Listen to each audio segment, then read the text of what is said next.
Discussion. The participants in this project have identified many reasons as to why they are silent speakers. They express various experiences, attitudes, and beliefs surrounding language loss. In the information that was gathered through the interviews in regards to their silence in speaking Kanien'kéha and addressed in the condolence strings of wampum. The introduction wampum.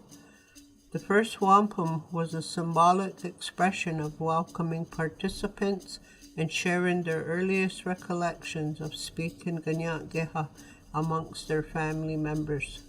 Spoke Kanien'kéha as children. Kanien'kéha spoken amongst family and community members. First string of condolence, the vision.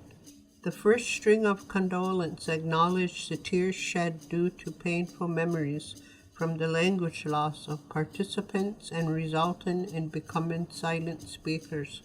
Attending school. English was encouraged. Kanien'kéha was discouraged. Fear of punishment. Second string of condolence, the hearing.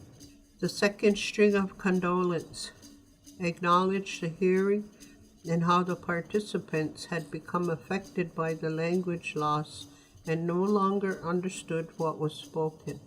There were also harsh words associated with Kanien'kéha being spoken, which had an impact on their understanding and how they viewed the language. The participants identified various feelings which emerged from the contributing factors: shame, fear, guilt, sadness, grief, not worthy, embarrassment, anger, hurt, frustration. Third string of condolence, the voice. This string acknowledges the obstruction the pain has caused in the participants' throats, which affected their ability to speak and created the silence. English became acceptable. Effects of parents, grandparents in residential school. Less intergenerational transmission of Kanien'kéha. Embarrassment of making mistakes. No encouragement. No self-confidence. Fourth string of condolence, dark clouds. The fourth string of condolence acknowledged fear and guilt caused by not speaking Kanien'kéha. Didn't want to make mistakes, being laughed at, scolded for speaking, stumble on pronunciation. Fifth string of condolence, the string of darkness. The fifth string of condolence acknowledged the sadness and depression of the loss of identity and no longer speaking Kanien'kéha. Loss of identity, cultural incompetence, cannot fulfill responsibilities as parent, grandparent, leader. Hopelessness, expectation by elders to speak, inability to speak. The sixth string of condolence, the sacred fire. In identifying what would help to break down the barriers of silence and to become speakers of Kanien'kéha again, the sixth string of condolence acknowledged the healing which participants felt they needed to move forward into the future and regenerate speakers of Kanien'kéha. Gatherings of silent speakers and families to educate on historical impacts, colonialism, trauma. Natural learning in family domain, nature, longhouse, cultural activities. Less reading, writing, and more listening, speaking with elders. Immersion. Create support systems.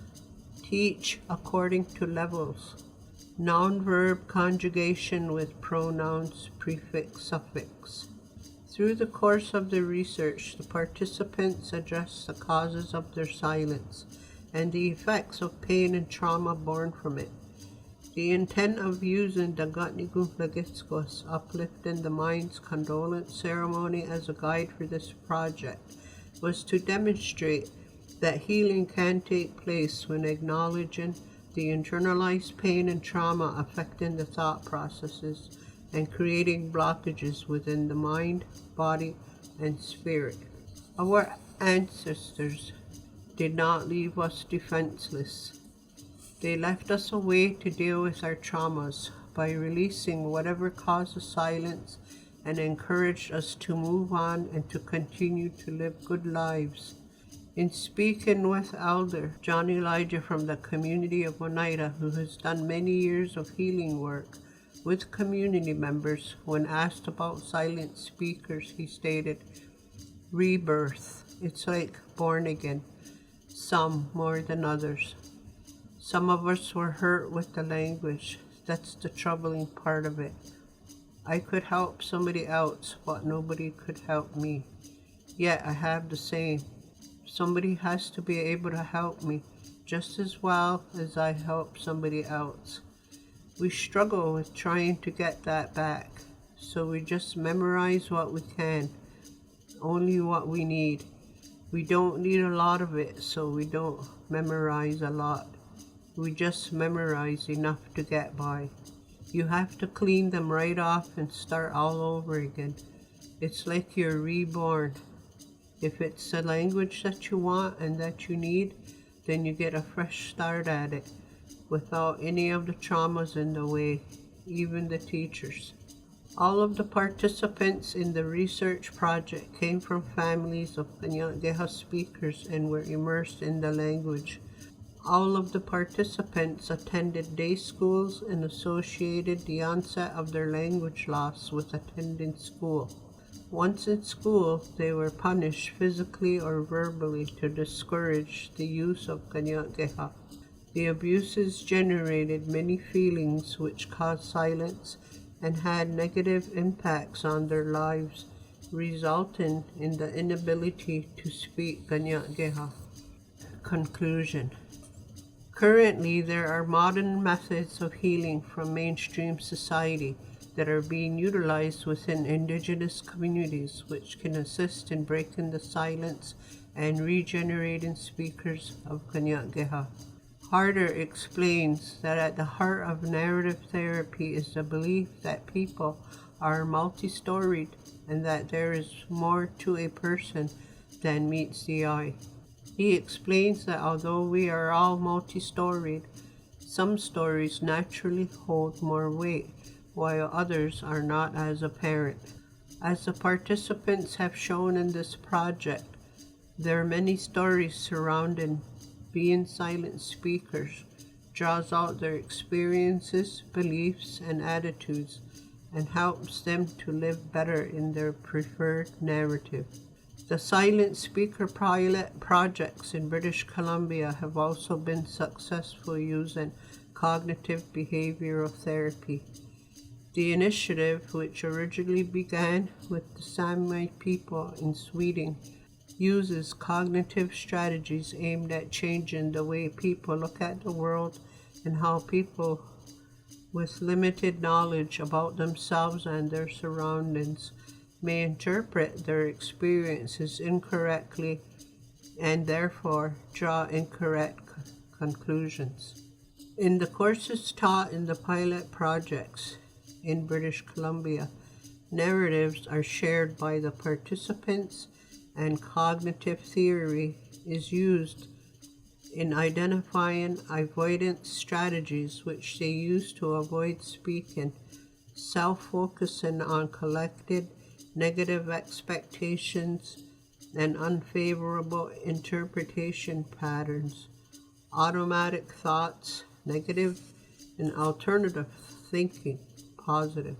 Silent speakers of Kanien'kéha could also benefit from CBT as they examine their own stories and begin to identify and understand what has created their silence.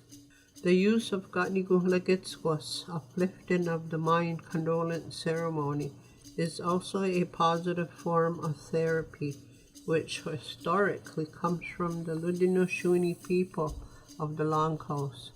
It not only promotes healing through a traditional therapeutic method by addressing the effects of grief and trauma on the mind, body, and spirit. It also creates a solid base of an individual's identity.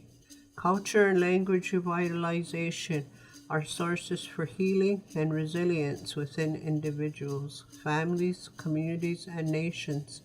But one must also be mindful of some ceremonial practices that remain protected within many Aboriginal communities.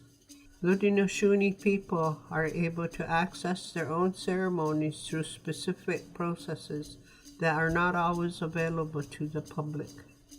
Ceremony still takes place in a sacred place, and ceremonial keepers still protect the spaces in which they are held, and this must be respected. The importance of regenerating speakers of Kanien'kéha is crucial and deserves further studies.